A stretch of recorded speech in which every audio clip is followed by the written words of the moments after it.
রোজাদারের আনন্দের মুহূর্ত সম্পর্কে হাদিসে এসেছে যে আবু হুরায়রা রাদিয়াল্লাহু আনহু থেকে বর্ণিত আছে, নবী করিম সাল্লাল্লাহু আলাইহি ওয়াসাল্লাম বলেছেন যে রোজাদারের জন্য দুটা আনন্দের মুহূর্ত আছে যখন সে আনন্দিত হবে। তার প্রথমটা হচ্ছে যখন সে ইফতার করে, এবং দ্বিতীয়টা হচ্ছে যখন সে তার রবের সাথে সাক্ষাৎ করবে, মিলিত হবে। এই দুটো সময়ে আল্লাহ রাব্বুল আলামিন তাকে আনন্দিত করে দিবেন ইনশাআল্লাহু তাআলা।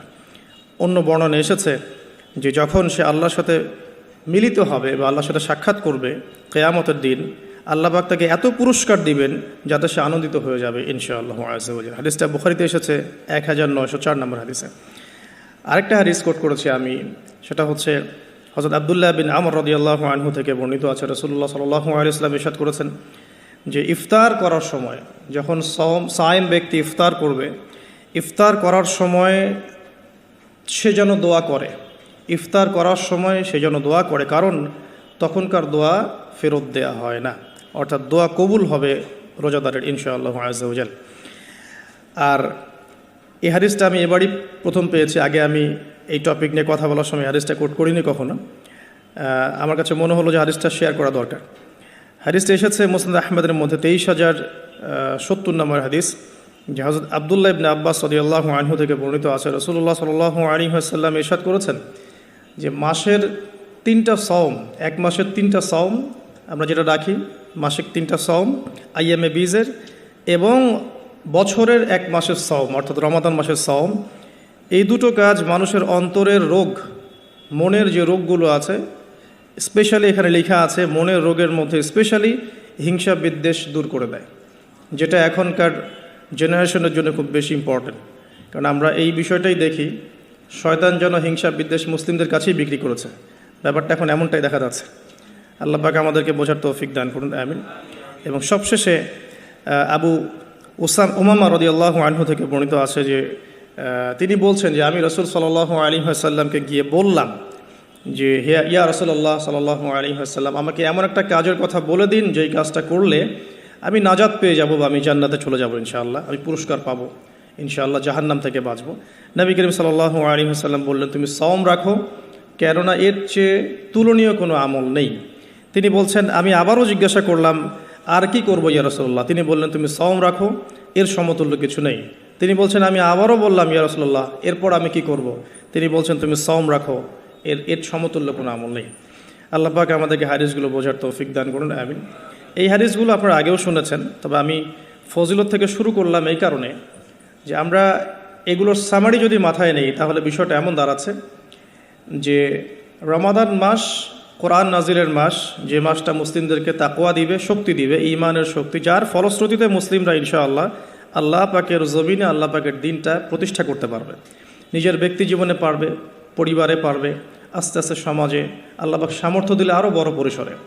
এর জন্য যে তাকওয়ার দরকার, যে শক্তির দরকার এবং যে কিতাবের দরকার, 3টা বিষয় রমাদান মাসের সাথে সম্পৃক্ত। এর ফজিলত সম্পর্কে আমরা জানলাম যে আমরা যদি আল্লাহর সন্তুষ্টির জন্য এই পুরো মাস সওম রাখি ঈমানের সাথে, আল্লাহ পাক পূর্বের সমস্ত গুনাহ মাফ করে দিবেন। আমরা জানলাম রোজাদারের মুখের গন্ধ আল্লাহর কাছে মিশক আম্বরের চেয়ে বেশি প্রিয়। আমরা জেনেছি এই মাসে কোরআন নাজিল হয়েছে। আমরা জেনেছি রোজাদারদেরকে রাইয়ান নামক দরজায় প্রবেশ করানো হবে। নবী করিম সাল্লাল্লাহু আলাইহি ওয়াসাল্লাম স্পেশালি নসিহত করছেন তুমি সওম রাখো, এর চেয়ে সমতুল্য কোনো আমল নেই। এটা আমাদের হিংসা বিদ্বেষও দূর করবে। এরকম অসীম ফজিলতপূর্ণ এই মাসে কিভাবে আমরা এটাকে ইফেক্টিভ রমাদান হিসেবে কাটাতে পারি, এটাই চ্যালেঞ্জ। এবং আমার টপিকটা এটাই। আমি এতক্ষণ যে কথাগুলো বলেছি এগুলো শুধু ভূমিকা, আমি মূল জায়গায় এখন যাচ্ছি যে কিভাবে আপনি এবং আমি রমাদান মাসের এই পুরো সময়টাকে ইফেক্টিভলি কাজে লাগাতে পারবো, যাতে করে এই উদ্দেশ্যগুলো অ্যাচিভ করা যায়। উদ্দেশ্যগুলো মাথায় রাখবো। ওই ব্যক্তি হতভাগা যে ব্যক্তি রমাদান মাসকে পেয়েছে কিন্তু গুনাহ মাফ করাতে পারে নাই, এই হাদিসটা মাথায় রাখবো। আর ফজিলতের হাদিসগুলো মাথায় রাখবো। কিয়ামুল লাইলের ফজিলত, রমাদানের সওম রাখার ফজিলত, রাইয়ান নামক দরজা, জান্নাতের উঁচু মাকাম, আল্লাহর কাছে সুপারিশ করা, এগুলো মাথায় রাখছি। মূল উদ্দেশ্য হচ্ছে ইফেক্টিভলি রমাদানকে কাটানো, যাতে করে তাকওয়া অবলম্বন করা যায়, তাকওয়া অর্জন করা যায়। অনেকেই শুনেছি তাকওয়া, আল্লাহ ভীতি, আল্লাহর নিষেধকৃত বস্তুগুলো থেকে দূরে থাকা, কিন্তু অর্জন করার মাধ্যমগুলো কি, কোন কোন কাজগুলোর মধ্য দিয়ে অর্জন করা যায়, এটা কিন্তু আমরা খুব একটা আলোচনা করি না। আমরা ইফেক্টিভ রমাদানের প্রথম যে কাজটার কথা লিখেছি আমি নোট করেছি এখানে মোটামুটিভাবে 20টার কথা। তা আমি স্টার্ট করছি এখান থেকে যে ইফেক্টিভ রমাদান শুরু হবে কিন্তু আমাদের আজকে মানে সন্ধ্যার পর থেকে আর কি। আমরা নিশ্চয়ই পশ্চিমা সংস্কৃতির মতো রাত 12টার সময় রাত দিন কাটাই না। আমরা জানি আমাদের রাত এবং দিন শুরু হয় সূর্য ওঠা এবং ডোবার সাথে সম্পৃক্ত। তো সূর্য ডুবে গেলেই আমরা এখন রমাদানে প্রবেশ করছি। আমরা দোয়া করি আল্লাহর কাছে আল্লাহ পাক যেন আমাদেরকে সুস্থ শরীরে রমাদানের সমস্ত সওমগুলো রাখার তৌফিক দান করেন এবং রমাদান মাসটাকে ইফেক্টিভলি কাটানোর তৌফিক দান করেন। আমরা আমাদের চেষ্টাগুলো অব্যাহত রাখবো, বাকিটা আল্লাহ রাব্বুল আলামিন কবুল করার মালিক। আল্লাহ পাক চাইলে অল্প আমলেই নাজাত হয়ে যাবে ইনশাআল্লাহ আজ্জা ওয়া জাল। শুরুটা হবে মূলত তারাবি দিয়ে। আসলে আজকে আমরা তারাবি দিয়ে শুরু করছি। প্রথম যে কাজটা আমরা শুরু করছি রমাদান মাসে সেটা তারাবি কেন্দ্রিক। তো আমরা সবাই চেষ্টা করব প্রথমত যে তারাবির সালাত জামাতের সাথে পড়ার জন্য এবং তারাবির সালাতটাকে বর্তমান প্রচলিত 3G 4G সালাতের মতো না করা এবং সালাতের মধ্যে সৌন্দর্য নিয়ে আসা। আমরা যেটা করি রমাদান মাসে ফেসবুক ইউটিউবিং বা লেকচারগুলো সবখানে একটা বিষয় কমন উঠে আসে, সেটা হচ্ছে 8 রাকাত না 20 রাকাত, যেটা নিয়ে আমি কোনো কথা কখনোই বলবো না ইনশাল্লাহ। অ্যাটলিস্ট আমার পক্ষ থেকে এরকম কোনো কথা আপনারা শুনবেন না। আমরা এখানে একটা শব্দ ব্যবহার করতে চাই, সেটা হচ্ছে নামাজের কোয়ালিটি। আপনি 8 রাকাতই পড়েন আর 20 রাকাতই পড়েন, আমি বলবো যে নামাজের কোয়ালিটিটা কেমন হয়েছে। কোয়ান্টিটি নিয়ে আমার কোনো মাথা ব্যথা নাই। নবী করিম সাল্লাল্লাহু আলাইহি ওয়াসাল্লামের যে 8 রাকাতের হাদিসটা আনা হয়েছে, 8 রাকাত বা 11 রাকাতের হাদিসটা সহিহ বুখারী থেকে আয়েশা রাদিয়াল্লাহু আনহার উদ্ধৃতি দিয়ে, সেই নামাজের সৌন্দর্য সম্পর্কেও কিন্তু কথা এসেছে। আয়েশা রাদিয়াল্লাহু আনহা বলেছেন, তুমি আমাকে সেই নামাজের সৌন্দর্য সম্পর্কে জিজ্ঞেস করো না। হাদিসের কথাটা কিন্তু এমন ছিল, তুমি আমাকে, রাবিকে আয়েশা রাদিয়াল্লাহু আনহা বলছেন, তুমি আমাকে এই নামাজের সৌন্দর্য সম্পর্কে জিজ্ঞেস করো না।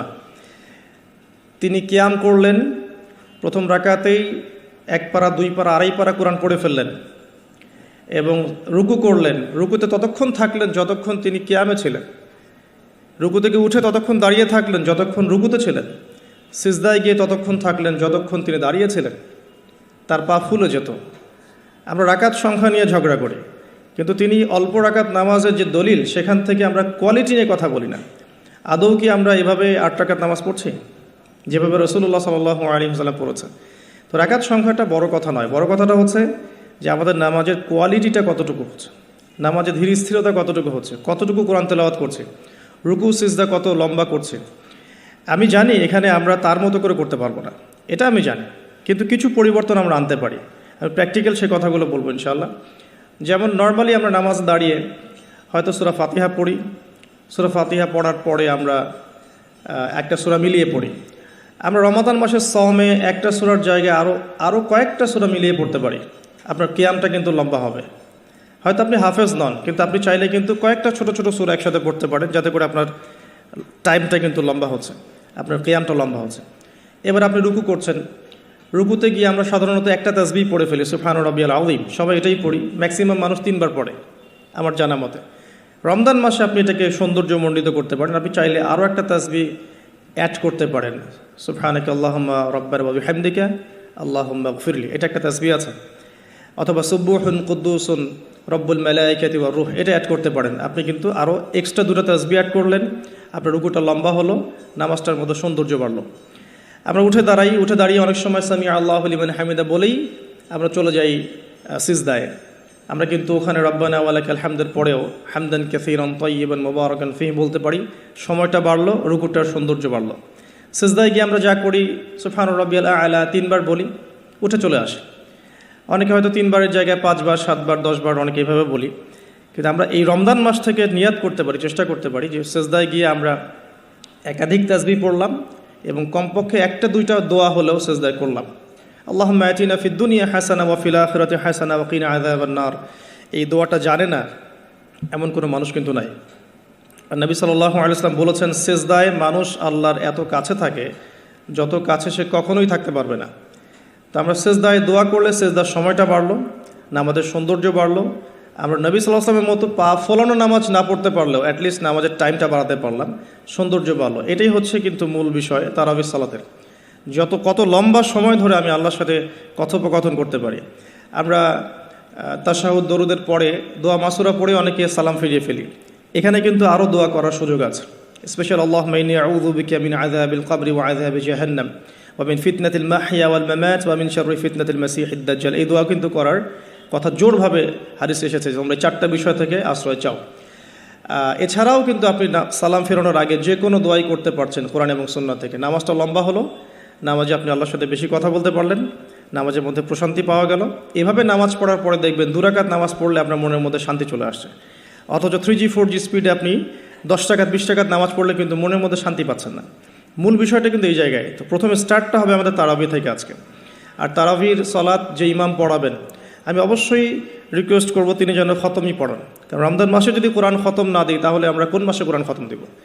এবং খতম দিতে হবে বলেই যে খুব জোরে তেলাওয়াত করতে হবে 5G স্পিডে, যাতে কেরাত কি করা হচ্ছে ইমাম সাহেবও বুঝতে পারছেন না, মুক্তাদিও বুঝছেন না। এখানে নামাজে কোরআনের হকটা ঠিকমতো আদায় হয় না। একটু ধীর স্থিরভাবে পড়া যেতে পারে। আমরা হয়তো প্রত্যেকটা আয়াতের শেষে ওয়াকফ করতে পারছি না, যেটা নবী সাল্লাল্লাহু আলাইহি ওয়াসাল্লামের সুন্নাহ ছিল। নবী করিম সাল্লাল্লাহু আলাইহি ওয়াসাল্লাম কিন্তু প্রত্যেকটা আয়াতের শেষে ওয়াকফ করতেন, থামতেন, থেমে থেমে তিনি তেলাওয়াত করতেন। হয়তো আমরা সেটা করতে পারি না, কিন্তু আমরা চেষ্টা করতে পারি তেলাওয়াতটার টেম্পোটা যেন কমে যায়, যাতে করে 2 রাকাত নামাজ পড়তে মিনিমাম 5 থেকে 8 মিনিট সময় লাগে। এই নামাজটা পড়লে আমরা মোটামুটিভাবে কিছুটা হলেও হক আদায় করতে পারবো ইনশাআল্লাহ। আমি কিছু প্র্যাকটিক্যাল কথা বলছি, কারণ প্র্যাকটিক্যালি দেখে দেখে আমার কাছে এগুলো মনে হয়েছে, এই টিপসগুলো হয়তো বা এগুলো কাজে দেবে ইনশাআল্লাহ। এছাড়াও আমরা জামাতের সাথে নামাজ পড়ার পর আমরা যেটা করতে পারি সেটা হলো শেষ রাত্রে আমরা আবারও ওঠার অভ্যাস করতে পারি। আমরা যদি আর্লি ঘুমিয়ে যাই, এবং রমাদান মাসে আমাদের এটা অভ্যাস করতে হবে, আমরা যেন আর্লি ঘুমাই। আর্লি যদি ঘুমিয়ে যাই আমরা শেষ রাত্রে ইনশাআল্লাহ সাহারি করার মিনিমাম 1 ঘন্টা 1.5 ঘন্টা আগে যদি উঠতে পারি, শেষ রাতে গিয়ে আমরা আবারও কিন্তু 2-4 রাকাত 8-10 রাকাত নামাজ পড়তে পারবো ইনশাআল্লাহ, এবং পরিবারের সদস্যদেরকে ওঠাতে পারবো। আর এই সময়টা সেই সময় যে সময় আল্লাহ রাব্বুল আলামিন প্রথম আসমানে নেমে আসেন এবং বান্দার জন্য আহ্বান করতে থাকেন, কে আছো আমার কাছে কিছু চাইবে আমি তোমাকে তা দেব, কে আছো আমাকে ডাকবে আমি তোমার ডাকে সাড়া দেব, কে আছো আমার কাছে ইস্তেগফার করবে আমি তোমার গুনাহগুলোকে মাফ করে দেব। তো শেষ রাত্রে দোয়া কবুল হয়। দোয়া কবুলের এই সময়টাতে আমরা যেন ঘুমিয়ে না কাটাই, মিনিমাম 1 ঘন্টা আগে আমরা ওঠার চেষ্টা করব শেষ রাত্রে। তাহলে ওই সময়টা আমরা ইনশাআল্লাহ তাআলা ইবাদতে কাটাতে পারবো। আল্লাহ পাক তৌফিক দান করুন, আমিন। তো আমরা রমাদানের স্টার্টটা করব আজকের তারাবি থেকে, এবং আজকের রাতের আপনার শেষ রাত্রে কিছু নামাজের মধ্য দিয়ে, যেটাকে অনেকে তাহাজ্জুদ বলে থাকেন। আর এরপরে আমরা যে বিষয়গুলোর দিকে ফোকাস করব সেটা হচ্ছে সাহরি এবং ইফতার। যেহেতু আমরা শুরু করছি তারাবি দিয়ে, তারপর ঘুমাচ্ছি, ঘুম থেকে উঠে আবার তাহাজ্জুদে উঠছি, তাহাজ্জুদের নামাজ পড়ার পর আমরা কিন্তু সাহরি করব। সাহরি আর ইফতার দুটাকে আমি একসাথে লিখেছি এই কারণে, এই দুটার মূল মেসেজ একটাই। রমজান মাসে আমাদেরকে নিয়াত করতে হবে এবং চেষ্টা করতে হবে সাহরি এবং ইফতারে যেন খুব বেশি না খাই। প্রথম কথা হচ্ছে এটা, সাহরি এবং ইফতারে এত বেশি খাওয়া যাবে না যেটা আপনার সওমের আধ্যাত্মিকত্ব নষ্ট করে ফেলবে। সওমের যে রুহানিয়াত বা আধ্যাত্মিকত্ব আছে এটা বেশি খেলে নষ্ট হয়ে যাবে, বেশি ঘুমালে নষ্ট হয়ে যাবে, বেশি কথা বললে নষ্ট হয়ে যাবে, আড্ডা পিটালে গল্প করলে, অনলাইনের সময় অপচয় করলে বা অন্যান্য মুভিজগুলো দেখলে আপনার রমাদানের নূর কিন্তু নষ্ট হয়ে যাবে। বেশি খাওয়ার অভ্যাসটা ত্যাগ করতে হবে রমাদান মাস থেকেই।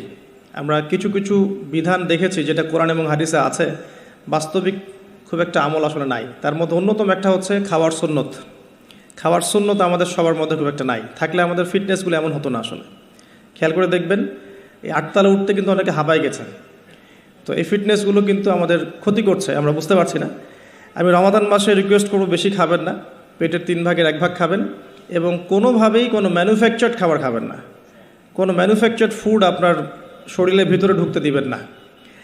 ম্যানুফ্যাকচার্ড বলতে বোঝাচ্ছি মানুষ যেগুলোকে প্রডিউস করে মার্কেটিং করছে, যেগুলোর মধ্যে সাইড ইফেক্ট আছে এবং যেগুলোর মধ্যে মানে পুষ্টি উপাদান কম। বাসায় হোমমেড ফুড খাবেন।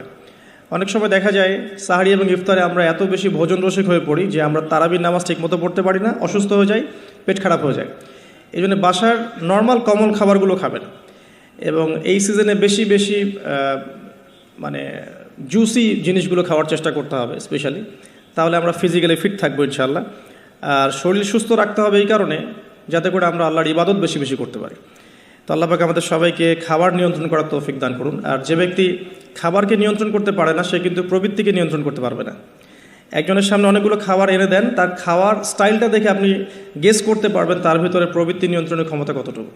তার খাবারের স্টাইলটা দেখবেন কীভাবে সে খাচ্ছে, সে কি গোগ্রাসে খাচ্ছে নাকি রিল্যাক্সে খাচ্ছে, খাবার দেখে কি তার মধ্যে মানে লোলুপতা প্রকাশ পাচ্ছে, তাহলে বুঝবেন সে ব্যক্তি প্রবৃত্তিকে নিয়ন্ত্রণ করতে পারবে না। এই বিষয়টা খেয়াল রাখবেন। আমরা খাবার যত বেশি প্রডিউস করব তত বেশি আমাদের মা বোনদেরকে রান্না করে থাকতে হবে। এতে করে তাদেরও রোজার যে মাহাত্ম্য এবং রোজার যে রুহানিয়াত তারাও হারাবে, সময়ের অপচয় হবে, তাদের প্রতি ওয়ান কাইন্ড অফ জুলুম করা হবে। যদি 2-3টা আইটেমে আমার খাবার হয়ে যায়, 10টা আইটেম করার কোনো প্রয়োজন নাই। সো ম্যানুফ্যাকচার্ড খাবার আমরা বাদ দিব, ম্যানুফ্যাকচার্ড ড্রিঙ্কস বাদ দিব এবং হোমমেড খাবারগুলো থেকে অভ্যস্ত হবে ইনশাআল্লাহ। আল্লাহ পাক তৌফিক দান করুন, আমিন। এবং রমাদান মাসে আমরা যেগুলো করার নিয়াত করছি এগুলোকে সারা বছর কিন্তু ধরে রাখতে হবে আর কি। আল্লাহ রাব্বুল আলামিন আমাদেরকে তৌফিক এনায়েত করুন, আমিন। তো তারাবি, তাহাজ্জুদ এবং খাবারের পরে ইফতারের কথাটা একটু অ্যাড করে দিই যে ইফতারে এত বেশি খাবেন না যাতে করে তারাবির নামাজটা আপনি পড়তে না পারেন। ইফতারে নবী সাল্লাল্লাহু আলাইহি ওয়াসাল্লাম যে খাবারগুলো খেতেন সেই সুন্নাহ সম্মত খাবারগুলো খাওয়ার চেষ্টা করবেন ইনশাআল্লাহ। আল্লাহ পাক তৌফিক দান করুন। এরপরে আমি যে কয়েকটা পয়েন্টস লিখেছি তার মধ্যে একটা হচ্ছে যে রমাদান মাসে সম রাখা অবস্থায় প্রথম কাজ আমাদের 5 ওয়াক্ত সালাত জামাতে পড়া। সারা বছর কি করেছি তো এই রমাদান মাস থেকে নিয়াত করতে হবে যে 5 ওয়াক্ত সালাত যেন জামাত না ছুটে যায়। এটা যারা লোকাল তাদের জন্য খুব প্রযোজ্য, যারা মুসাফির তাদের হয়তো ছুটতে পারে। যদি ছুটেও যায় একা একা পড়ে ফেলতে হবে। যদি সম্ভব হয় বাসায় জামাত করা যেতে পারে যদি ছুটে যায়। রমাদান মাসে 5 ওয়াক্ত সালাত জামাতে পড়লে অন্যান্য মাসের যে নেকি তার চেয়ে মিনিমাম 70 গুণ নেকি বেশি হবে ইনশাআল্লাহ। আর জামাত একটা ঐক্য দেয়, একটা পরিচিতি হয়, হৃদ্যতা ভালোবাসা বাড়ায়। একটা মুসলিম কমিউনিটির মধ্যে জামায়াতের গুরুত্ব অনেক বেশি, জামায়াতের সাথে নামাজ এই বিষয়টার গুরুত্ব অনেক বেশি।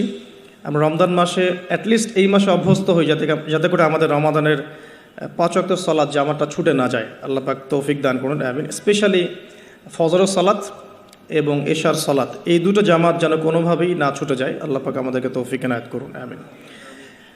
ফরজগুলো আদায়ের পাশাপাশি এরপরে আমি নোট করেছি রমাদান মাসে ডেইলি 12 রাকাত সুন্নাহ আদায় করার চেষ্টা করা উচিত। আমরা অনেক সময় দেখা যায় ফরজ নামাজগুলো পড়ি, সুন্নত নামাজগুলো তো অনেক সময় গাফলতি হয়ে যায়, মিস হয়ে যায়। রমাদান মাসে ফরজকে যতটা গুরুত্ব দিচ্ছি সুন্নাহকেও ততটা গুরুত্ব দেওয়া উচিত, কারণ এই মাসে একটা নফল আপনাকে সুন্নার নেকি দিয়ে দিবে, একটা সুন্নাহ আপনাকে ফরজের নেকি দিয়ে দিবে ইনশাআল্লাহ। তো 12 রাকাত সুন্নাহ এই কারণে বলেছি কারণ এটা সহজ সাধ্য এবং সবাই করতে পারবে ইনশাআল্লাহ। ফজরের আগের 2 রাকাত সুন্নাহ, জোহরের পূর্বে 4 পরে 2, এশার পরে 2 আর মাগরিবের পরে 2, এই যে মোট 12 রাকাত সুন্নাহ। নবী সাল্লাল্লাহু আলাইহি ওয়াসাল্লাম বলেছেন যে ব্যক্তি এই 12 রাকাত সুন্নাহ আদায় করবে প্রতিদিন তার জন্য জান্নাতে একটা করে ঘর নির্মাণ করা হবে ইনশাআল্লাহ তাআলা। তো রমাদান মাসে আমরা এই সুযোগটা নষ্ট করব না। আল্লাহ পাক আমাদেরকে তৌফিক এনায়েত করুন, আমিন। তো 5 ওয়াক্ত সালাত জামাতের সাথে 12 রাকাত সুন্নাহ আমরা কিন্তু প্রতিটা কাজ করছি কি উদ্দেশ্যে? ওই যে শেষের অংশটুকু লাআল্লাকুম তাত্তাকুন, এই যে তারাবি, আমার এই তাহাজ্জুদ, আমার এই কম খাওয়া, আমার এই কম কথা বলা, কম মেলামেশা করা মানুষের সাথে, আমার হালাল স্ত্রীকে ছেড়ে দেয়া, খাবার পানি ছেড়ে দেয়া, 5 ওয়াক্ত নামাজ জামাতে পড়া, ডেইলি 12 রাকাত সুন্নাহ আদায় করা, এগুলোর উদ্দেশ্য কি? আমার উদ্দেশ্যটা কিন্তু ওইটা লাআল্লাকুম তাত্তাকুন, যাতে করে আমি শক্তি অর্জন করতে পারি, যেই শক্তি দিয়ে আমি ইসলামের বিজয় অর্জন করতে পারবো। উদ্দেশ্য কিন্তু আমাদের এইটা। এগুলো জাস্ট কাজ এবং মাধ্যম। সামনে যাচ্ছি, রমাদান মাসে আমরা বেশি বেশি দোয়া করার চেষ্টা করবো ইনশাআল্লাহ। কারণ সম রেখে বেশি বেশি দোয়া করতে উৎসাহিত করা হয়েছে, কারণ 3 ব্যক্তির দোয়া ফেরত দেওয়া হয় না। একজন মুসাফির, যে ব্যক্তি সফরের মধ্যে আছে, আল্লাহর কাছে দোয়া করলেই দোয়া কবুল হবে ইনশাআল্লাহ। একজন ব্যক্তি যে পিতা বা মাতা হয়েছে তার সন্তানের জন্য দোয়া করলে দোয়া কবুল হবে ইনশাআল্লাহ। আরেকজন হচ্ছে সে ব্যক্তি যে ব্যক্তি রমাদান মাসে বা অন্য যে কোনো সময় রোজা রেখেছে, সমরত অবস্থায় তার দোয়াকে ফেরত দেওয়া হবে না।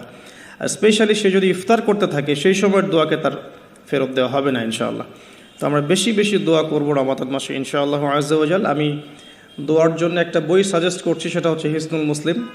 এই বইটার মধ্যে প্রচুর দোয়া দেয়া আছে এবং অথেন্টিক সবগুলোই মাশাআল্লাহ। শেষের দিকে কিছু ঝাড়ফুঁক অংশ আছে। কারো যদি চোখ লাগা বা বদনজর বা জিন ঘটিত সমস্যা থাকে বা তাবিজ কবজ জনিত কোনো সমস্যা থাকে, এগুলো ট্রুথ, এগুলো সত্য, এগুলো কোনো আনসাইন্টিফিক বিষয় নয়। আর কোনো কিছু আনসাইন্টিফিক হলেই যে ইসলামিক হবে না এমনও নয় বিষয়টা। তো হিসনুল মুসলিম বইটা আপনারা কালেক্ট করতে পারেন। সেখানে প্রথম অংশ আছে দোয়া এবং জিকির অধ্যায় এবং শেষের অংশটা আছে ঝাড়ফুঁক অধ্যায়। আপনারা মিনিমাম প্রথম অংশটুকু মুখস্থ করে ফেলতে পারেন। আর দোয়া করার সময় জায়গাগুলো বুঝে দোয়া করতে হবে, যে কখন কিভাবে দোয়া করলে দোয়াগুলো কবুল হবে। প্রথম কথা হচ্ছে যে দোয়া করার আগে আল্লাহ পাকের প্রশংসা করতে হবে, আল্লাহর হামদ প্রশংসা করতে হবে। সূরা ফাতিহা পড়ে নিতে পারেন একবার।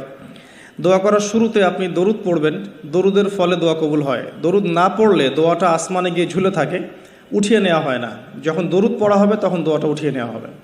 দোয়া করার কিছু টেকনিক আছে, যে কিভাবে কি দোয়া করলে কবুল হবে, কখন দোয়া করলে কবুল হবে, এগুলো বুঝে দোয়া করতে হবে। অনেকেই বলে দোয়া করেই যাচ্ছে, কবুল হচ্ছে না। কিছু বিষয় আছে হয়তো এই কারণে হচ্ছে না, হয়তো বা আল্লাহ পাক চাচ্ছেন এটা আপনার জন্য পরে পাওয়া উত্তম, সেই জন্য আপনি এখন পাচ্ছেন না। হয়তো বা আল্লাহ পাক আপনাকে পরকালে দিবেন বলে জমা রেখেছেন, হয়তো এই জন্যে পাচ্ছেন না। অথবা হয়তো আপনার আকীদায় শিরক আছে, হয়তো এই জন্য হচ্ছে না। হয়তো বা আমলে বেদায়াত আছে, এই কারণে হচ্ছে না। অথবা আপনার রিজিকে কোনো হারাম কিছু আছে, মেবি এই কারণে আপনার দোয়া কবুল হচ্ছে না। অথবা আপনি তাড়াহুড়া করছেন।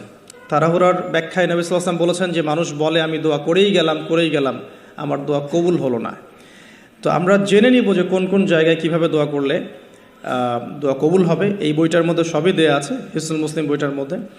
তারপর আমি বলছি আমার ব্যক্তিগত ইলম থেকে কিছু কথা, সেটা হলো দোয়া করার আগে অবশ্যই আল্লাহর প্রশংসা করবেন, অ্যাটলিস্ট একবার আলহামদুলিল্লাহ বলে হাত তুলবেন। তারপরে আপনি নবী সাল্লাল্লাহু আলাইহি ওয়াসাল্লামের কাছে উপরে একবার দরুদ পড়বেন। আগে আল্লাহর প্রশংসা, তারপরে দরুদ। এরপরে আপনি নিজের পাপের ক্ষমা চাবেন। আগে আপনি পাপ করেন বা না করেন, আগে বলবেন রব্বিক ফিরলি, আল্লাহ আমাকে মাফ করে দাও, পাপ করেন বা না করেন। এটা সুলাইমান আলাইহিস সালামের সেই দোয়া থেকে আমি শিক্ষা নিয়েছি। সুলাইমান আলাইহিস সালাম যে বিখ্যাত দোয়ায় বলেছিলেন যে আল্লাহ আমাকে এমন মুলক এবং রাজত্ব দান করুন যে মুলক আর রাজত্ব আপনি কাউকে কখনো দেননি। এই দোয়ার শুরুতে তিনি বলেছেন রব্বিক ফিরলি, আল্লাহ আমাকে মাফ করুন। তো এটা আদব, দোয়ার আদব হচ্ছে আগে নিজের ক্ষমা চাওয়া, আল্লাহর কাছে নিজের ভুলের ক্ষমা চাওয়া, তারপরে দোয়া করা।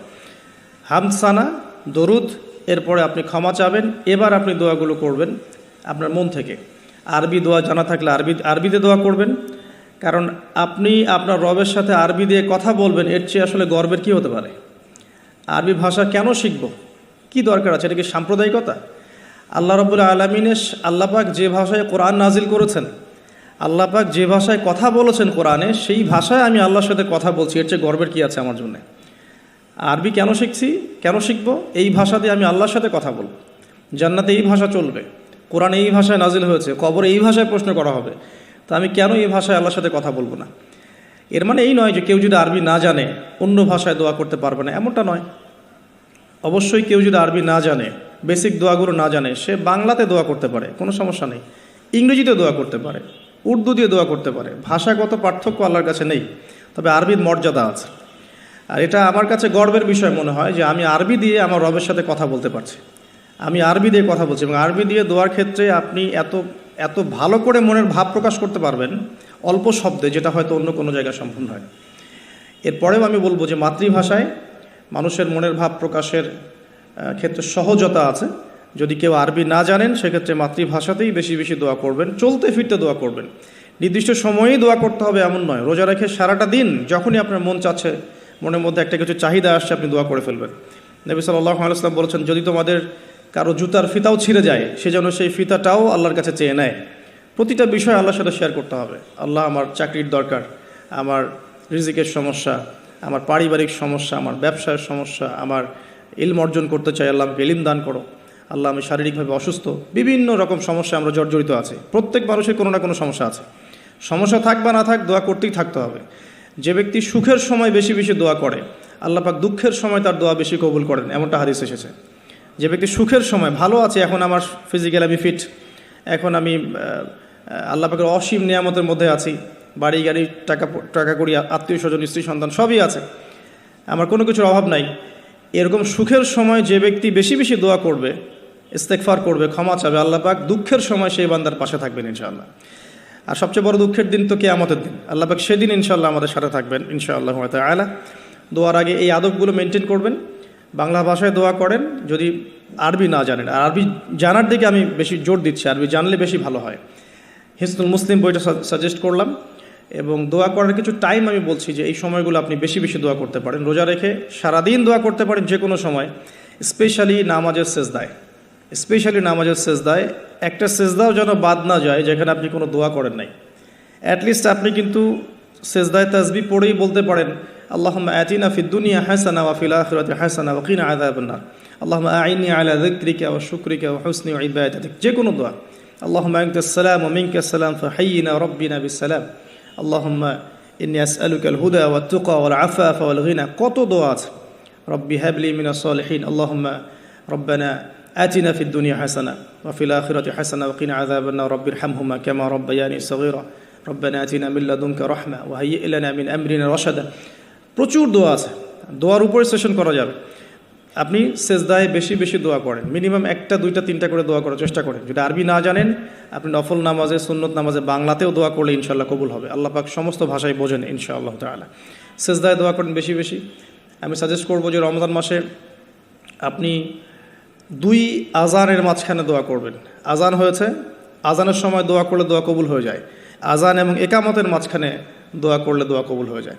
রমাদান মাসে লাইলাতুল কদর আছে, শেষ দশকের বেজোর রাতগুলোর মধ্যে আমরা একে পাবো। যদি কেউ লাইলাতুল কদর পেয়ে যায়, সেই রাত্রে যে দোয়া করবে সে দোয়াগুলো কবুল হবে ইনশাআল্লাহ তাআলা। কাউকে ইফতার করানোর পর দোয়া করলে দোয়া কবুল হতে পারে ইনশাআল্লাহ। দান সাদাকা করার পর দোয়া করলে দোয়া কবুল হতে পারে ইনশাআল্লাহ। হয়তো বৃষ্টি হচ্ছে, আপনি বৃষ্টি দেখে দোয়া করলেন, দোয়া কবুল হবে ইনশাআল্লাহ। দোয়া কবুলের অনেক সময় আছে, অনেক মুহূর্ত আছে, অনেক আদব আছে। এগুলো আমি সাজেস্ট করে দিয়েছি, বইটার নাম হিসনুল মুসলিম। এই বইয়ের মধ্যে সব কিছু লেখা আছে, আপনারা একটু পড়ে নেবেন। আমি এখানে বেশি টাইম দিলে পরেরগুলো কভার করতে পারবো না। আল্লাহ পাক আমাদেরকে বেশি বেশি দোয়া করার তৌফিক দান করুন, আমিন। আর এরপরে রমাদান মাসের সওম রেখে আমরা বেশি বেশি জিকির করতে চেষ্টা করব। জিকির বলতে কি বোঝাচ্ছি? আল্লাহ রাব্বুল আলামিন তাকে ডাকার জন্যে, তাকে স্মরণ করার জন্যে যে বিষয়গুলো মাধ্যম হিসেবে দিয়েছেন, এগুলো প্রত্যেকটাই কিন্তু জিকির। সলাতও এক প্রকার জিকির, আমাদের কোরআন তেলাওয়াতও এক প্রকার জিকির। আমরা এইখানে জিকির বলতে যা বোঝাচ্ছি সেটা হচ্ছে ডেইলি কিছু জিকির আমরা করি, যেগুলোর মধ্য দিয়ে আমরা আমাদের জিহ্বাকে তরতাজা রাখবো, সিক্ত রাখবো। আমরা সবসময় আজে বাজে কথা বলার চাইতে এই কোরআনের কথা, হাদিসের কথা বা আল্লাহ পাকের তাসবিহ তাহলিল, এগুলোতে অভ্যস্ত হলে পরে দেখবেন রমাদানের সওমের আধ্যাত্মিকতা বাড়ছে ইনশাআল্লাহ। এটা আপনি প্রমাণিত যে আপনি 1টা ঘন্টা অহেতুক কথাবার্তা বলেন কারোর সাথে, আপনার মনের নূরগুলো নষ্ট হয়ে যাবে। এবং আপনি 1টা ঘন্টা চুপ করে থাকেন, দেখবেন চুপ করে থাকার ফলে আপনার মধ্যে অনেক চিন্তা আল্লাহর পক্ষ থেকে ইনস্টল হচ্ছে। ভালো চিন্তাও আসে, আর শয়তানের পক্ষ থেকে খারাপ চিন্তাও আসতে পারে চুপ করে থাকলে। আর যদি আপনি বেশি বেশি জিকির করতে থাকেন, ফর এক্সাম্পল 100 বার সুবহানাল্লাহ, ফর এক্সাম্পল আলহামদুলিল্লাহ, আল্লাহু আকবার, লা হাওলা ওয়ালা কুওয়াতা ইল্লা বিল্লাহ, আস্তাগফিরুল্লাহ ওয়া আতুবু ইলাইহি, হাসবি আল্লাহ ওয়া নি'মাল ওয়াকিল। আপনি বলছেন লা ইলাহা ইল্লাল্লাহ অথবা লা ইলাহা ইল্লাল্লাহ ওয়াহদাহু লা শারীকা লাহ, লাহুল মুলকু ওয়া লাহুল হামদু ওয়া হুয়া আলা কুল্লি শাইইন কাদির, সুবহানাল্লাহি ওয়া বিহামদিহি, সুবহানাল্লাহিল আযীম অথবা সুবহানাল্লাহিল আযীম ওয়া বিহামদিহি। এরকম প্রচুর জিকির দেয়া আছে, কিন্তু এই বইয়ের মধ্যে দেয়া আছে। এগুলো যদি নিয়ম করে করি, আমরা একটা সময় ফিক্স করে করি যে আমি এই 1টা ঘন্টা ফজরের নামাজের পরে এই জিনিসগুলো করব, তাহলে কিন্তু আপনি আপনার রোজার মধ্যে ইফেক্টিভ বিষয়গুলো খুঁজে পাবেন। তবে আমি এটা সাজেস্ট করি যে আপনি চলতে ফিরতে এই কাজগুলো করবেন। ঢাকা শহরে আমরা যারা থাকি, আমরা জ্যামের সাথে অভ্যস্ত। আমি বলবো যে জ্যাম যেমন একটা আযাব আমাদের জন্য, আমরা মানে বস্তুবাদিতার পিছনে বেশি ছুটছি, তো আল্লাহ পাক এই জন্য আমাদের সময়টাকে খেয়ে ফেলছে।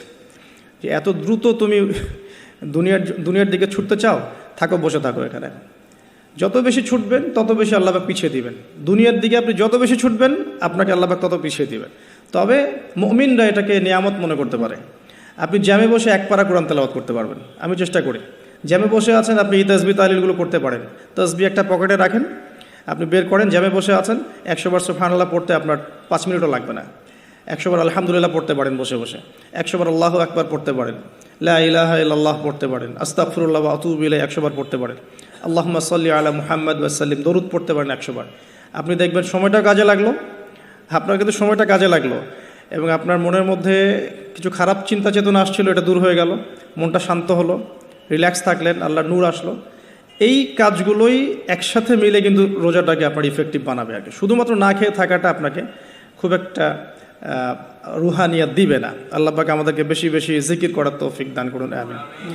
আমি তারপরে বলবো সওম রেখে ইস্তেগফার করতে হবে বেশি বেশি। ইস্তেগফার মানে আস্তাগফিরুল্লাহ ওয়া আতুবু ইলাইহি, এবং শুধু মুখে বলা নয়, বরং আমি একটা পদ্ধতি অবলম্বন করার চেষ্টা করছি। আমার কাছে এটা ইফেক্টিভ মনে হয়েছে বলে শেয়ার করছি।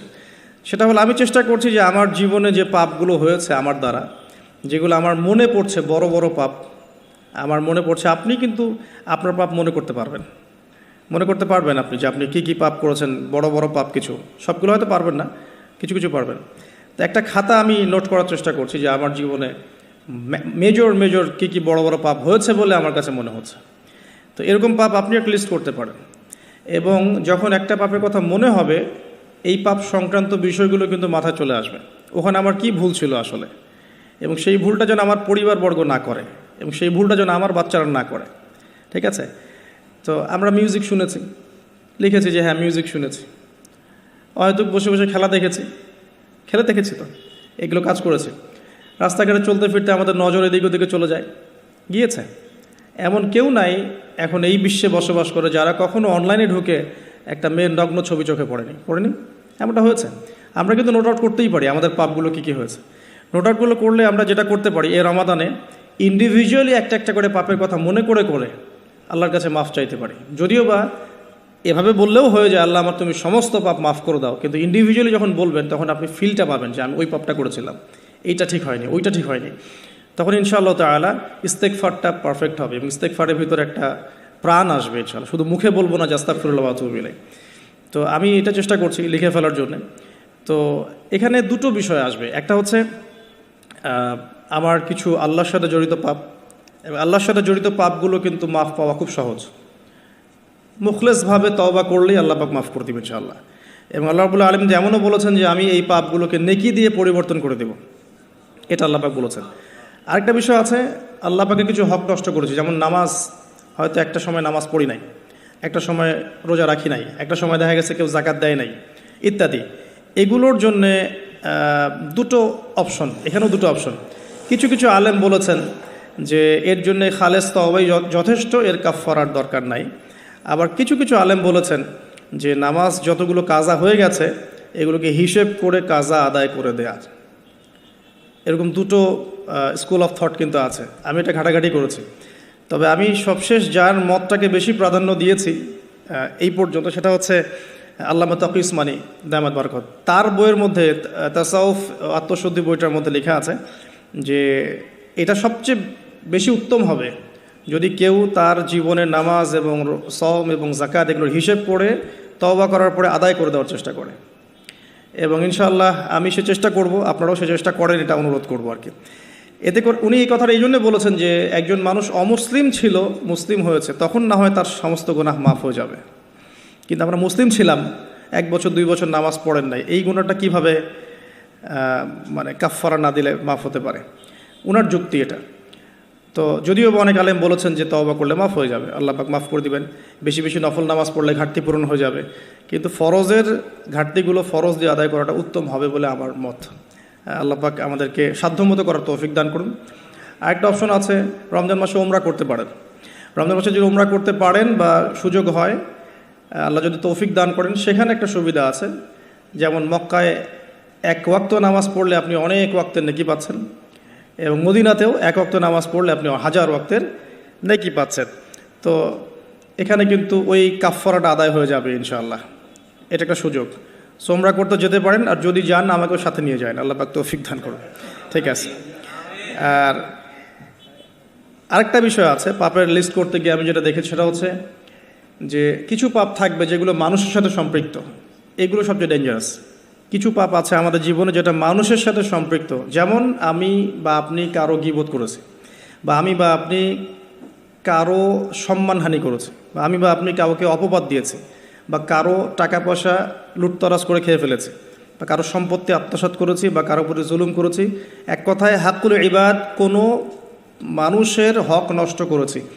এই জায়গাটাতেই সমস্যা এবং ডেঞ্জারটা সবচেয়ে বেশি। এটাই সবচেয়ে বড় ভয়ের কারণ পরকালে জাহান্নামে যাওয়ার, আমার কাছে মনে হয়। কারণ যতগুলো পাপ আল্লাহর সাথে সম্পৃক্ত, আল্লাহ পাক এক কথাতেই মাফ করতে পারেন, কোনো সমস্যা নাই ইনশাআল্লাহ। কিন্তু মানুষের হকটা কিভাবে আদায় হবে? যতক্ষণ পর্যন্ত না তার হক তাকে ফিরিয়ে দিচ্ছি, যদি কারো অর্থ সম্পদ নষ্ট করে থাকি তাকে ফিরিয়ে দেয়া, অথবা তার পরিবারকে ফিরিয়ে দেয়া, বা তার পক্ষ থেকে দান সদকা করা, এছাড়া কোনো অপশন দেখা যায় না। কাউকে গালি দিয়েছি, তার কাছ থেকে ক্ষমা নিয়ে নেওয়া, অথবা তার জন্য দোয়া করা, এছাড়া কোনো অপশন দেখা যায় না। তো আমি একটা দোয়া আপনাকে শিখাই দিচ্ছি, ইনশাআল্লাহ আশা করা যায় এই দোয়ার বরকতে আল্লাহ পাক আপনাকে সুযোগ তৈরি করে দিবেন যাতে করে আপনি তার হক তাকে ফিরাই দিতে পারেন ইনশাআল্লাহ তাআলা। সেটা হলো আল্লাহুম্মা কফিনি বিহালালিকা আন হারামিক ওয়া আগনিনি বিফদলিকা আম্মান সিওয়াক। এই দোয়াটা যে বেশি বেশি করবে ইনশাআল্লাহ তাআলা, আলী রাদিয়াল্লাহু আনহু বলেছেন যে তার যদি পাহাড়ের সমান ঋণ থাকে আল্লাহ পাক সেটাও পরিশোধ করার ব্যবস্থা করবেন ইনশাআল্লাহ। তো এটা ডেঞ্জারাস এই কারণে, যদি এগুলো আমরা দুনিয়াতে মিটিয়ে না যেতে পারি তাহলে পরকালে এই ব্যক্তিরা আমাদের সামনে দাঁড়িয়ে থাকবে। সে আমাকে মিথ্যা অপবাদ দিয়েছে, সে আমার গীবত করেছে, সে আমার টাকা পয়সা নিয়ে দেয়নি, সে আমাকে গালি দিয়েছে, সে আমার উপর জুলুম করেছে। এরকম প্রচুর মানুষ কিন্তু কিয়ামতের মাঠে দাঁড়িয়ে থাকবে এবং অনেক মানুষ কিয়ামতের মাঠে পাহাড়ের সমান নেকি নিয়ে উঠবে। ওঠার পরেও তাদের নেকি থেকে এই মানুষগুলোর হক আদায় করে দেওয়া হবে। যদি হক আদায় করতে গিয়ে নেকি শেষ হয়ে যায় তখন এই মানুষগুলোর যে গুনাহ এটা এই মানুষদের উপর চাপিয়ে দেওয়া হবে। তো এটা ডেঞ্জারাস। অনেক অনেক নেকির কাজ করেও পরকালে মিসকিন হওয়াটা নিতান্তই হতভাগ্য। আমরা চাই না আল্লাহ পাক এই কাতারে আমাদেরকে অন্তর্ভুক্ত করুন। একটু চিন্তা করে দেখেন, কেউ যদি কাউকে রেপ করে তাহলে সে কত বড় সম্মানের ঋণগ্রস্ত হয়ে গেল, যেটা কখনো তার পক্ষে শোধ করা সম্ভব না। তো এই জিনিসটা যদি মাথায় থাকে, এই হাদিসটা যদি মাথায় থাকে যে কিয়ামতের মাঠে সবচেয়ে বড় মিসকিন তারা যারা অন্যের কাছে দায়বদ্ধ থাকবে, নামাজ রোজা হজ জাকাত সমস্ত নেকি নিয়ে ওঠার পরেও কারো হক নষ্ট করার দায়ে সে জাহান্নামে চলে যাবে ওদের গুনার ভার নিয়ে। তো এই জিনিসটা সবচেয়ে ডেঞ্জারাস। এই কারণেই আসলে কম কথা বলা উচিত এবং কম মানুষের সাথে মেশা উচিত এবং মুখ বন্ধ রাখাই ভালো। বেশি না বলা, বেশি কিছু ভাবতে না যাওয়া, বেশি গেজ না করা। এবং অনলাইন এমন একটা প্ল্যাটফর্ম যেটা আমাদের এই সুযোগটা বাড়িয়ে দিয়েছে যাতে করে আমরা নির্দ্বিধায় একে অপরের গীবত সমালোচনাকে একটা ট্রেডিশন মনে করছি, বাট এগুলোর বড় শাস্তি আমাদের জন্য অপেক্ষা করছে। আল্লাহ পাক এগুলো থেকে আমাদেরকে হেফাজত করুন, আমিন। মানুষের সাথে জড়িত পাপ থেকে আল্লাহ পাক আমাদেরকে বাঁচাক। আর যদি সম্ভব হয় রমজান মাসে আমভাবে ক্ষমা চেয়ে নেওয়া উচিত। যেমন পরিবারবর্গকে ডেকে বলা যেতে পারে যে আমার দ্বারা যদি তোমাদের কোনো হক নষ্ট হয়ে থাকে তো তোমরা আমাকে মাফ করে দিও, ঠিক আছে। যদি একজন রাষ্ট্রের নেতা হয়ে থাকে তার বলা উচিত সবার সামনে যে আমি আমার দায়িত্ব পালন করার চেষ্টা করেছি আমার সাধ্যমতো, যদি আমার দায়িত্ব পালনে কোনো রকম হক নষ্ট হয়ে থাকে তোমাদের কারো, আমার উপর কোনো অভিযোগ থেকে থাকে আমাকে মাফ করে দিও। আমভাবে ক্ষমা চেয়ে নেওয়াটা ভালো হবে রমাদান মাসে। কারণ এই মাস, ওই যে আমি একটা হাদিস বলছি, সেই ব্যক্তি হতভাগা যে ব্যক্তি এই মাস পেয়েছে কিন্তু নিজের গোনাহ মাফ করাতে পারলো না। আমার গোনাহ তো আমি আল্লাহর কাছে মাফ করালাম, কিন্তু মানুষের সাথে জড়িত হকটা কীভাবে মাফ করাবো, এই বিষয়টা বুঝতে হবে। আল্লাহ পাক আমাদেরকে ইস্তেগফার করার তৌফিক দান করুন রমজান মাসে, আমিন। এবং অন্যের হক পরিশোধ করে দেওয়ার তৌফিক দান করুন, আমিন। রমাদান মাসে ইফেক্টিভ রমাদানের জন্য নেক্সট টাইমে লিখেছি জাকাত, যে রমাদান মাসে যাদের জাকাত ফরজ হয়েছে জাকাতগুলোকে অবশ্যই দিয়ে দিবেন। আল্লাহ পাক তৌফিক দান করুন। এবং আমি বারবার একটা বিষয় টাচ দিয়েছি যে জাকাত ইসলামিক অর্থনীতির বেস, ইসলামিক ইকোনমিক্সের ভিত্তি হচ্ছে জাকাত কেন্দ্রিক। আপনারা আল্লামা তাকি উসমানীর ইসলামিক ইকোনমিক্স সিরিজটা পড়তে পারেন। এখানে জাকাত সংক্রান্ত আলাদা কিতাবে আলাদা অধ্যায় রচনা করা আছে, কিভাবে জাকাত ইসলামিক মার্কেটের মধ্যে, অর্থনীতির মধ্যে টাকাকে সার্কুলেট করতে থাকে এবং কিভাবে ইসলামিক অর্থ ব্যবস্থা জাকাত কেন্দ্রিক সমাজের সাম্য নিয়ে আসে। এটা তিনি চমৎকারভাবে ব্যাখ্যা করেছেন। আমি এখানে বেশি সময় দিতে পারছি না আজকে। তো আমরা নিসাবটা সবাই তো জানি 2.5%। যাদের আগের জাকাত দেওয়া হয়নি সেগুলো হিসাব করতে পারেন। এক বছর যদি ঘুরে যায় আপনার 2.5% জাকাত আসবে। যদি শস্য থাকে আপনার ওসর আসবে, ফসলের জমিতে ওসর আসবে। এছাড়াও একটা দান আসবে স্পেশাল, সেটা হচ্ছে সাদাকাতুল ফিতর, যেটা আপনারা ঈদের আগের রাতে দিয়ে থাকেন বা ঈদের পরেও অনেকে দিয়ে থাকেন। তো এটাও একসাথে কালেক্ট করে দেওয়া যায়। একটা সামাজিক সংগঠনের উদ্যোগেও হতে পারে, রাষ্ট্রের উদ্যোগেও হতে পারে, মসজিদের উদ্যোগও হতে পারে, মাদ্রাসার উদ্যোগও হতে পারে। এটাকে কালেক্ট করে এটাকে সুন্দর করে খাতে বিতরণ করাটা বেশি ভালো হবে। আল্লাহ পাক আমাদেরকে তৌফিক দান করুন, আমিন। আরেকটা পয়েন্ট লিখেছি, বেশি বেশি নফল দান সদকা করা। রমাদান মাসে বেশি বেশি করে নফল দান সদকা করার চেষ্টা করা যেতে পারে। আমরা একটা রেস্টুরেন্টে বসলেই কিন্তু 400-500 টাকা বিল তুলে ফেলি। হ্যাঁ, আমরা তো এমনও চা খেয়েছি যে চায়ের দাম 220 টাকা। এটা ঢাকাতেই পাওয়া যায় এয়ারপোর্টে, স্পেশাল চা 220 টাকা আর কি। মানে কখনো কখনো এমনও হয়, এমনও ডাকাতি হয় যে আমি এটাকে এভাবে ব্যাখ্যা করতে পারি যে ধরেন একজন মানুষ প্রচণ্ড ক্ষুধার্ত, এত বেশি ক্ষুধার্ত যে তাকে আপনি যা দিবেন তাই খেয়ে ফেলবে। একজন ব্যক্তি 7 দিন কিছুই খায়নি, সে কোনো অন্যের সংস্থান তার ছিল না, 7 দিন কিছুই খায়নি, সে প্রচণ্ড ক্ষুধার্ত। এখন আমি তার সামনে 1 প্লেট ভাত নিয়ে গিয়ে বলছি যে এই 1 প্লেট ভাতের দাম হচ্ছে 3000 টাকা, তুই খাইলে খা, না খাইলে যা। এখন আপনি বলেন, যে ব্যক্তি এভাবে তার রিজিক অন্বেষণ করছে, এর রিজিক কি হালাল না হারাম? এগুলোই চলছে। আপনি এখন 1 প্লেট ভাত খেতে যান, এখন 1 প্লেট ভাতের দাম 10 টাকা, কিন্তু যখন আপনার প্রচণ্ড ক্ষুধা লেগেছে, এখন খেতেই হবে আপনাকে, এখন এই ভাতের প্লেটের দাম 1000 টাকা। খেলে খান, না খেলে যান। আর যদি না খান আপনি, তাহলে এটা আমি অন্য কাউকে খাওয়াবো যার 1000 টাকা না, বরং 4000 টাকা দিয়ে খাওয়ার সামর্থ্য আছে। এগুলোই চলছে, কোটটাই পুরো ডাকাতি। আল্লাহ পাক এইসব ডাকাতদেরকে হেদায়েত করুন, অথবা এদেরকে তাদের পাপের শাস্তি প্রদান করুন। এরপরে আমি বলবো যে বিষয়টা, সেটা হলো যে রমাদান মাসে কিছু প্রজেক্ট করেন আপনারা, যাদের সামর্থ্য আছে। ইফেক্টিভ রমাদানের জন্য কিছু প্রজেক্ট করতে পারেন, যেমন ইফতার প্রজেক্ট। যেমন আপনারা অনেকেই সামর্থ্যবান আছেন, অনেকের অনলাইন সেকশনে হয়তো পেজ আছে, গ্রুপ আছে। আমি জাস্ট পরামর্শ দিতে পারি, আপনারা কাজ করতে পারেন। যে যার জায়গা থেকে একটা ফ্যামিলির 1 মাসের ইফতারে কত টাকা যেতে পারে? হয়তো 2000, 2500, 3000, এতটুকু টাকা যাবে। আমরা কিন্তু চেষ্টা করলেই পারি যে এই রমাদানে আমি 100টা পরিবারের দায়িত্ব নিব। 100টা পরিবারের জন্য যে টাকাগুলোর প্রয়োজন, সেটা আমি অনলাইনের মাধ্যমে মানুষের কাছ থেকে কালেক্ট করতে পারি, অফলাইনেও করতে পারি, করে ইফতার প্যাকেজ রেডি করতে পারি, করে 100টা পরিবারকে পৌঁছে দিতে পারি। এতে করে যেটা হবে, আপনি অন্যকে ইফতার করাচ্ছেন, অন্যের ইফতার করানোর ফলে ওই রোজার নেকিটা কিন্তু আপনি পাচ্ছেন। এটা কিন্তু হাদিস, যে কেউ যদি কাউকে ইফতার করায়, ওই ইফতার করানোর নেকিটা, ওই রোজার নেকিটা আপনি কিন্তু পেয়ে যাবেন। আপনাকে এক্সট্রা দেওয়া হবে, আল্লাহ পাক তার নেকি থেকে আপনাকে দিবেন না, এক্সট্রা একটা রোজার নেকি আপনি পাবেন ইনশাআল্লাহ। তো রমাজানের সাদাকা প্রজেক্ট করতে পারেন, এবং ঈদের প্রজেক্টও করতে পারেন। ঈদের সামগ্রী অনেক মানুষের কেনার সামর্থ্য নাই, অনেক মানুষেরই নাই। আপনি ঈদের সময় ঈদের খুশি একটা প্রজেক্ট করতে পারেন। এখানে আপনি টাকা কালেক্ট করলেন, পরিবার ওয়াইজ কত টাকা করে লাগে ভাগ করলেন, ভলেন্টিয়ার ক্রিয়েট করলেন, দিয়ে আসলেন বাড়ি বাড়ি। এই কাজগুলো এখন অমুসলিমরা করছে না, খ্রিস্টানরা করছে না, অনেক এনজিও করছে না। এই মানব সেবামূলক কাজগুলো থেকে মুসলিমরা পিছিয়ে পড়ছে বলেও কিন্তু অনেকেই ওই দিকে আকৃষ্ট হচ্ছে, এবং ওদিকে গিয়ে নিজের ধর্ম বিক্রি করে দিচ্ছে।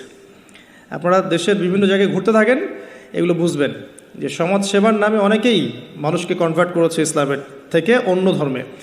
সো আমাদের উচিত বেশি বেশি সোশ্যাল ওয়ার্ক করা, গাছ লাগানো, বেশি বেশি উচিত রক্তদান কর্মসূচি করা, সোশ্যাল কাজ করা, এতিমদের জন্য কোনো প্রজেক্ট করা, বিধবাদের জন্য কোনো প্রজেক্ট করা, মেয়েদের জন্য কোনো সেলাই মেশিনের প্রজেক্ট করা, কর্মসংস্থানের প্রজেক্ট করা। স্পেশালি রমাদানে আপনারা চাইলেই রমাদানের ইফতার প্রজেক্ট করতে পারেন, ঈদের খুশি একটা প্রজেক্ট করতে পারেন। যাদের সামর্থ্য আছে আপনারা কিন্তু করতে পারবেন, আল্লাহ পাক তৌফিক দান করুন, আমিন। আমি এরপরে লিখেছি অন্যকে ইফতার করানো, যেটা আমরা মসজিদের উদ্যোগে করতে পারি, মাদ্রাসার উদ্যোগে করতে পারি। প্রত্যেকটা রমাদানের আসর থেকে মাগরিব পর্যন্ত স্থানীয়ভাবেই আপনারা কিন্তু তালিমের আয়োজন করতে পারেন, তালিমি বৈঠক করতে পারেন। আসরের নামাজ শেষ হয়ে গেছে, এখন যে কোনো একটা টপিকে বা একটা দুইটা হাদিস নিয়ে বা একটা কোরআনের আয়াতকে নিয়ে ইমাম সাহেব আধা ঘন্টা 1 ঘন্টা কথা বলবেন, এবং কথা বলা শেষ হয়ে গেলে আমরা সবাই যারা মসজিদে আছি একসাথে বসে ইফতার করে বাসায় যাব। এতে করে কিন্তু একটা সামাজিক হৃদ্যতা তৈরি হবে, রমাদানকে এনজয় করা যাবে। তো এটা আমরা করতে পারি, অন্যকে ইফতার করানো। আর আমি পয়েন্ট আউট করেছি একটা বিষয় স্পেশালি, সেটা হচ্ছে রমজান মাসে আত্মীয়তার বন্ধনগুলো জোড়া লাগাবেন। রমাদান মাসে যে ব্যক্তি আত্মীয়তার বন্ধনগুলো জোড়া লাগাতে পারবে না, অন্য কোনো মাসে সম্ভব হবে না হয়তোবা, ইল্লা মাশাআল্লাহ। রমজান মাসে সবার মন নরম থাকে, ইমানের তেজ বেশি থাকে, মানুষ পরকালমুখী কাজ বেশি করে। এই সময়টাই উত্তম সময় পরিবারের মধ্যে ফাটলগুলোকে জোড়া লাগানোর এবং আত্মীয়তার বন্ধনগুলোকে জোড়া লাগানোর। কেন করব? কারণ আমি আমার স্বার্থে করব।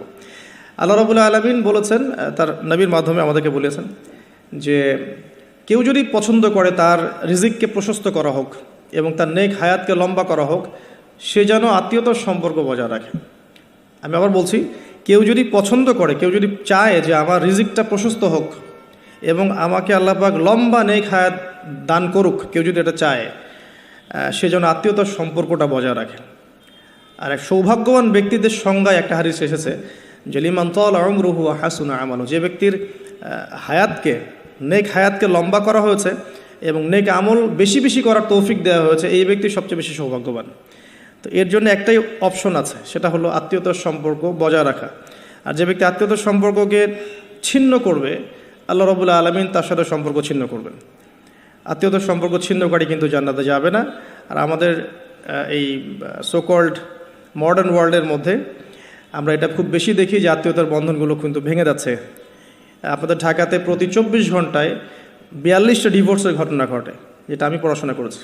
প্রতি 24 ঘন্টায় 39 থেকে 42টা ডিভোর্সের ঘটনা ঘটে এই শহরে, অনলি এই শহরে।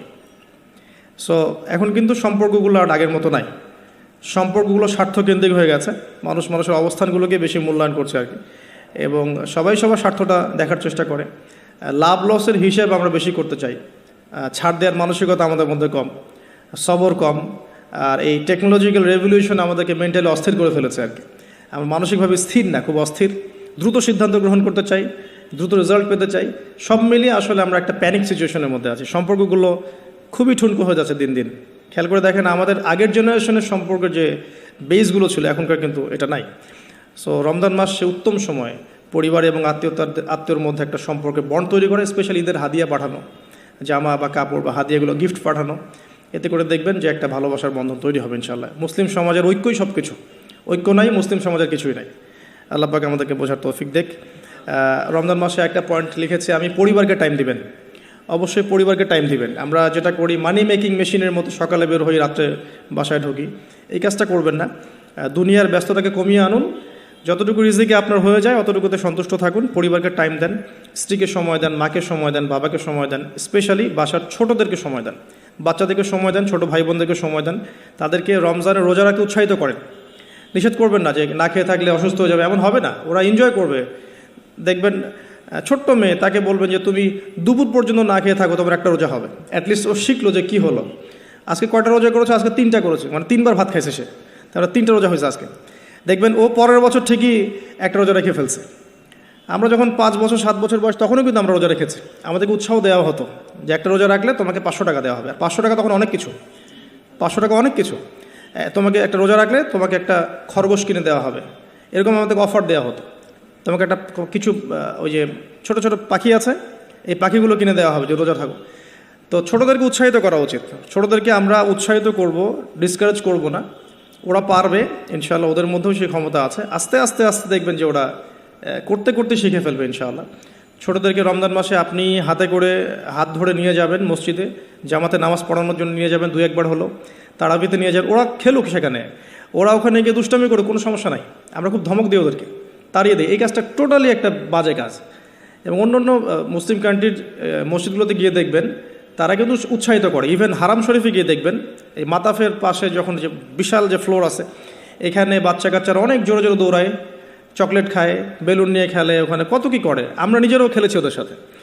তো পরিবেশটাই দেখে মনে হয় মাশাআল্লাহ কি ইসলামিক একটা রুহানিয়াত পরিবেশ, ইসলামী সংস্কৃতির পরিবেশ। সো আমরা মনে হয় বাচ্চাদের প্রতি বেশি জুলুম করে ফেলি আর কি। বাচ্চাদেরকে এত ধমক দেওয়া যাবে না, ওদেরকে সময় দিতে হবে, ওদেরকে রোজা রাখতে উৎসাহিত করা উচিত, গিফট দেওয়া উচিত, এবং ওদেরকে বোঝানো উচিত যে এগুলো আমরা করছি আল্লাহর জন্যে, আল্লাহকে চিনতে শেখানো উচিত। আমি লুকমান হাকিমের প্যারেন্টিং নিয়ে একটা লেকচার দিয়েছিলাম, ওখানে আপনারা দেখতে পারেন যে লুকমান আলাইহিস সালাম কীভাবে তার সন্তানকে উপদেশ দিচ্ছেন। তো ওভারঅল বাচ্চাদেরকে টাইম দেওয়া এবং তাদেরকে উৎসাহিত করা আমার মনে হয় রমাদানের সৌন্দর্য আরও বৃদ্ধি করবে ইনশাআল্লাহ তাআলা। আরেকটা পয়েন্ট আছে, সেটা হলো দুনিয়ার ব্যস্ততা আপনাকে কমিয়ে আনতে হবে রমজান মাসে, এবং টেকনিক্যাল কিছু কাজ করা উচিত, যেমন বাজারঘাট এগুলো আগে করে ফেলতে পারেন যাতে করে আপনাকে কম বাজারে যেতে হয়। যদি আপনার কাছে সামর্থ্য থাকে ঈদের শপিং করে ফেলা, যাতে করে লাইলাতুল কদর আপনার মিস না হয়। লাইলাতুল কদর মিস হওয়ার সবচেয়ে বড় রিজন কি আমাদের দেশে? লাস্টের দশকে মার্কেটে থাকা, এটা সবচেয়ে বড় রিজন। অনেকে মার্কেটে ঢুকলে একবার বেরোতে চায় না, সাথে ওয়াইফকে নিয়ে গেলে আরও মুশকিল আছে। আপনি বেরোতে চাইলেও সে বেরোতে দিবে না, এটা হয়নি, ওটা ম্যাচিং হয়নি, ওইটা ম্যাচিং করতে হবে, এটা করতে হবে, অবস্থা খারাপ। আর কখনোই আপনি আপনার স্যালারিকে নিয়ে মেয়েদের হাতে তুলে দিয়েন না যে যাও তোমরা মার্কেটে গিয়ে শপিং করে আসো, এই কাজটা করতে যায় না। নিজেও নিজের সওম আর আধ্যাত্মিকত্ব নষ্ট করবে, আরও 10 জনের রোজার নষ্টের ভাগিদার হয়ে যাবে। এই জায়গায় আরেকটা কথা আমি অ্যাড করব যে আমাদের পরিবারবর্গের মহিলারা যেন রমজান মাসে বেপর্দায় না থাকে। রমজান মাসে বেপর্দায় না থাকে মানে এই মাসে অভ্যস্ত হয় যাতে সারা বছর কিভাবে আমি পর্দায় থাকতে পারি। রমাদান মাসে খাস পর্দায় চলে আসা উচিত, তাদের বোরখাগুলোর পর্দাও ঠিক করা উচিত। আমি তো আসলে এই বিষয়ে বেশ কথা বলেছি। তাদের কথা, তাদের হাঁটা চলা, তাদের চোখের চাহনি, তাদের অঙ্গভঙ্গি, প্রতিটা বিষয়ের মধ্যেই পর্দা আছে। আসলে শুধুমাত্র কাপড়ের পর্দা বোঝানো হচ্ছে না এখানে, তাদের কথা, তাদের মেন্টালি, ওদের আচরণ, হাঁটা চলা, ওঠা বসা, চাহনি সব কিছুই পর্দার অন্তর্ভুক্ত। এই বিষয়টা আমাদের মা বোনদেরকে বুঝতে হবে যে পর্দা শুধুমাত্র পোশাকের নাম নয়, এটা একটা মানসিকতার নাম, যে আমি নিজেকে নিজের লজ্জাশীলতার প্রকাশ ঘটাবো, এটাই হচ্ছে পর্দা। এরপর তো একটা পোশাক লাগবেই, এবং সেটা হবে ঢিলে ঢালা পোশাক, এত বেশি টাইট ফিটিং না যে গায়ের কাঠামো বোঝা যায়, এত পাতলা নয় যে বাইরে থেকে ভিতরের অঙ্গ দেখা যায়, অমুসলিমদের সাথে সাদৃশ্যপূর্ণ নয়, এবং মেয়েরা ছেলেদের পোশাক পরতে পারবে না, যেটা আমাদের শহরে ফ্যামিলিস্ট রেভলিউশনের মাধ্যমে ছড়িয়ে গেছে। এবং এই শহরে চলে কিভাবে আমরা চোখের পর্দা করব, এটা একটা বড় চ্যালেঞ্জ। এবং এমন কেউ নাই যার ঘরে আসলে বাবা নাই, ভাই নাই, স্বামী নাই, থাকার পরেও যখন মেয়েরা এভাবে বের হচ্ছে, তো বুঝতে হবে যে ব্যর্থতা আসলে আমাদের মধ্যেও আছে। তো আমরা রমজান মাসে আমাদের মা বোনদেরকে কন্ট্রোল করি, পর্দা শিখাই, এবং এটা ডিফিকাল্ট, কারণ মেয়েদেরকে কন্ট্রোল করা ডিফিকাল্ট। আপনি বেশি চাপ দিতে যায় না, তাহলে ভেঙে যাবে, আবার ছেড়ে দিলেও কিন্তু ওই অবস্থা থেকে যাবে। তো উত্তম নসিহতের মধ্য দিয়ে তাদেরকে দিনী পরিবেশের মধ্যে নিয়ে এসে দিনের কথাগুলো বোঝানো, বলা এবং পর্দার দিকে উৎসাহিত করা, স্পেশালি ওদেরকে বেশি বেশি মার্কেটে শপিং করতে না পাঠানো, এবং আপনার পুরো মাসের স্যালারিগুলোকে নিয়ে এসে একবারে হাতে গুঁজে দিয়ে রমজান মাসে যদি বলেন যে শপিং করে আসো, রোজার আধ্যাত্মিকতা থাকবে না। আল্লাহ পাক বোঝার তৌফিক দান করুন, আমিন। দুনিয়ার ব্যস্ততা কমিয়ে আনুন এবং পরকালীন কাজ বেশি বেশি করুন রমজান মাসে। আর দুটো কাজ আমি বলবো, একটা হচ্ছে ডেইলি সুন্নাহ। আমাদের প্রত্যেকটা দিন কিছু ডেইলি সুন্নাহ আছে, এই সুন্নাহগুলোতে অভ্যস্ত হওয়ার সবচেয়ে সেরা সময় হচ্ছে রমজান মাস। আমরা নর্মালি অনেক সময় ঘুমিয়ে পড়ি, রমজান মাসে ঘুমের আগে একটু সুন্নাহগুলো আমল করে ঘুমাই। নর্মালি বাথরুমে যাই, রমজান মাসে চেষ্টা করি যে বাথরুমে যাওয়ার আগে পরের দোয়াগুলো শিখে ফেলি। নর্মালি আমরা খাই, খাওয়ার আগে আমরা আগে পরে আমরা দোয়াগুলো শিখি। প্রতিটা কাজের কিন্তু দোয়া আছে, প্রতিটা কাজের সুন্নাহ পদ্ধতি আছে, এবং এই সুন্নাহগুলো শেখার জন্যে বাংলাদেশের প্রেক্ষাপটে সবচেয়ে বেস্ট প্ল্যাটফর্ম হচ্ছে তাবলিগ জামাত প্ল্যাটফর্ম। এটা আমার মত, আমার সাথে অনেকে দ্বিমত করতে পারেন, আমি দ্বিমতকারীদের ব্যাপারে মোটেও চিন্তিত নই, এবং আমি সমালোচনা জবাব দেওয়ার ক্ষেত্রে খুব পটু নই, শুনতে আমি বেশি পছন্দ করি। কিন্তু আমার মত হচ্ছে তাদের সাথে যদি আপনি থাকেন 3 দিন 5 দিন 7 দিন একটু সময় দিয়ে আসেন, আপনি কিন্তু সুন্নাহগুলো শিখতে পারবেন, কোন কাজের কি সুন্নাহ। তারা খুবই রিস্ট্রিক্টলি এটাকে কিন্তু আপনার শেখায় এবং এটাকে মুখস্থ করিয়ে ফেলে। আমরা স্কুল লাইফে অনেক শিখেছি, কলেজ লাইফে আমরা সময় দিয়ে অনেক শিখেছি। এগুলো শেখানোর জন্য বেস্ট প্ল্যাটফর্ম আমার কাছে মনে হয়।